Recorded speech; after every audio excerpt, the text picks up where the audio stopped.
जिस एक शख्सियत से जीवन भर न मिल सकने का दुख मुझे सालता, मैं उनसे मिली भी, उनकी बताई किताबों की लिस्ट भी बनाई और बहुत कुछ सीखा भी। नमस्ते, मैं हूं सुदीप्ता। मसाला चाय पर आपका बहुत बहुत स्वागत करती हूं। सन 2019 में प्रभात रंजन ने एक किताब लिखी, पालतू बोहेमियन नाम से। उस वक्त मुझे नहीं पता था कि ये किताब किसके बारे में है। मैं जानना भी नहीं चाहती थी, क्योंकि मुझे अक्सर खुद को किताबों से सरप्राइज़ करना बहुत पसंद है। हाँ, इसका नाम मुझे आकर्षित कर गया। बड़ा अटपटा सा नाम लगा, पालतू बोहेमियन। कोई पालतू होते हुए भी बोहेमियन कैसे हो सकता है?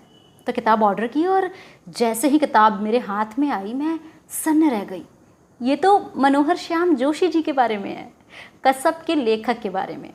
तो होना तो ये चाहिए था कि किताब जैसे ही मेरे हाथ में आई, मुझे इसे फटाफट पढ़ डालना चाहिए था।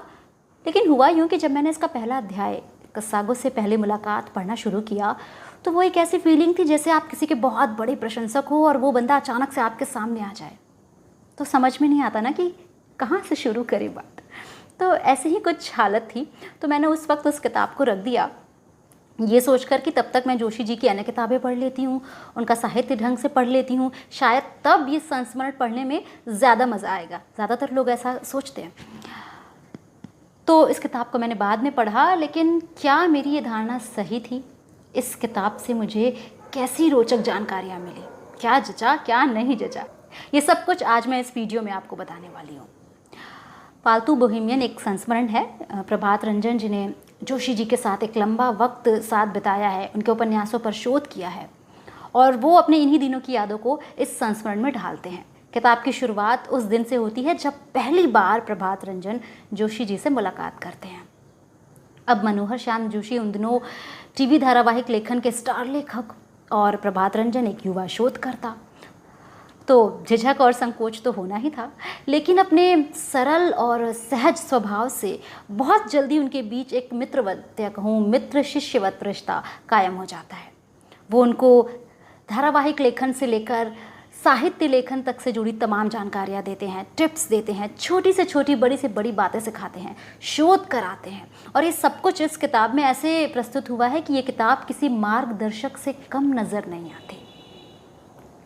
मुझे पहली बार इसी किताब से पता चला कि एक दौर में मनोहर श्याम जोशी जी टीवी लेखन में स्टार लेखक थे। वो जो लिखते वो हिट हो जाता। मुझे ये पढ़ के बहुत ताज्जुब हुआ कि कोई व्यक्ति कैसे टीवी लेखन यानी कमर्शियल राइटिंग में भी उतना ही हिट रहा और साहित्य पर भी उसकी उतनी ही गहरी पकड़ रही। उन्होंने अंग्रेज़ी और विविध भाषाओं में साहित्य का अध्ययन भी उसी दौरान किया। न सिर्फ किया बल्कि कराया भी। इन किताबों ने बड़ा जुल्म किया है। इस अध्याय में प्रभात रंजन उन किताबों के बारे में बताते हैं जिससे अक्सर जोशी जी लाइब्रेरी से पढ़ने के लिए मंगवाया करते। Philip Roth, James सेगी, Hemingway, Faulkner, इस तरह के तमाम लेखकों और उनकी लिखी कौन सी किताब पढ़ी जानी चाहिए, इसका उल्लेख वो इस अध्याय में करते हैं। ये पूरी किताब प्रभात रंजन की यादों में बसे जोशी जी और उनके बीच के खूबसूरत रिश्ते का आत्मीय वृत्तांत ही नहीं है, बल्कि ये जोशी जी जैसे अनन्य प्रतिभाशाली व्यक्तित्व की सीखों, उनके संदेशों और उनकी बताई, उनकी सुझाई साहित्य रचनाओं का एक बहुत ही समृद्ध और उपयोगी संग्रह भी है। अब तक जिस शख्सियत की मैंने किताबें पढ़ी, वो एक मित्र के रूप में, एक मेंटोर के रूप में या एक गुरु के रूप में कैसा है। उनकी लिखी किताबों के पीछे की भी एक दुनिया है। वो दुनिया कैसी है? उनकी बहुत सारी किताबें जो सामने आ ही नहीं सकी, उनके बारे में भी मुझे संस्मरण में जानने को मिला। प्रभात रंजन ने ऐसी कई प्रोजेक्ट्स का जिक्र यहाँ पर किया है जिन पर अथक मेहनत की गई, लेकिन वो काम सामने नहीं आया और ये जिक्र ज़रूरी भी था। इससे पता चलता है कि जोशी जी किसी भी काम के लिए कितनी मेहनत, कितना वक्त और कितनी ऊर्जा लगाते थे। एक अच्छी रिसर्च के वो कायल थे। तो यहाँ ऐसी बहुत सारी किताबों के नाम जानने को मिले जो प्रकाशित नहीं हो पाई। मैं जब इस किताब को पढ़ रही थी, पालतू बोहेमियन, और तो मैं लगातार ये महसूस कर रही थी कि मैं कुछ सीख रही हूँ, कुछ नया, कुछ इन्फॉर्मेटिव, कुछ क्रिएटिव, और वो भी बहुत मज़े मज़े में।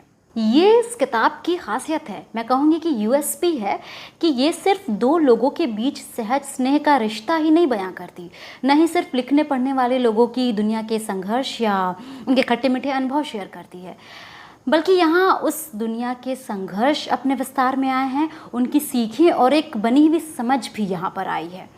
और इसे पढ़ना बहुत कुछ सिखाता है। जब आप पढ़ते हैं तो आप कुछ ग्रहण कर पाते हैं, कुछ काम लायक सीख पाते हैं।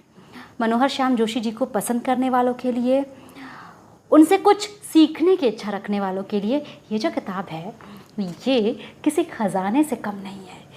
हाँ, कई बार पढ़ते हुए मुझे ऐसा लग रहा था कि बात कहीं से शुरू होती है और कहीं और पहुंच जाती है। पहले लगा कि शायद जानबूझकर ऐसा किया जा रहा है, लेकिन फिर ध्यान आया कि ये एक संस्मरण है और संस्मरण स्मृति के आधार पर लिखे जाते हैं। स्मृति का तो स्वभाव ही होता है पल में यहाँ पल में वहाँ।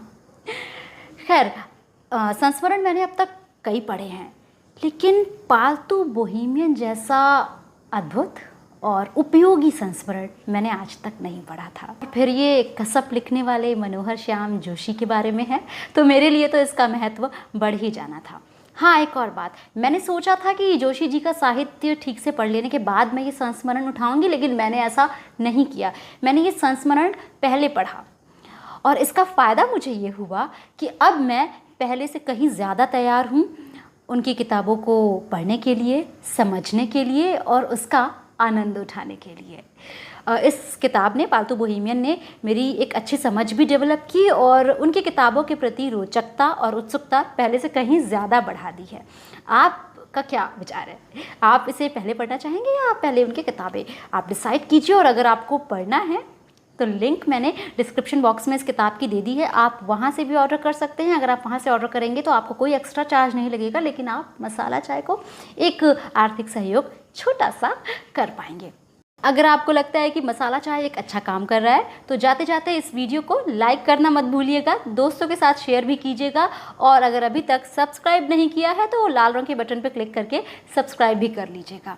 इसके अलावा आप जानना चाहते हैं कि मैं अपना काम कैसे करती हूँ, मेरी डेली लाइफ में मेरा काम कैसे इवॉल्व होता है, तो आप मुझे इंस्टाग्राम पर फॉलो भी कर सकते हैं। इंस्टाग्राम की लिंक मैं डिस्क्रिप्शन बॉक्स में आपको दे दूँगी। इसके साथ ही साथ आपके कमेंट्स का इंतज़ार रहेगा कि क्या ख्याल है इस किताब को पढ़ने के बारे में, और अगर पढ़ लिया है तो क्या ख्याल है, कैसी लगी, मुझे जानना बहुत अच्छा लगेगा। अगले वीडियो में मैं बहुत जल्दी मिलूंगी कुछ नई किताबों के साथ या किसी नई किताब के साथ। तब तक के लिए चलती हूँ। अपना ढेर सारा ख्याल रखिएगा और किताबें पढ़ना कभी मत छोड़िएगा। Tata, bye bye.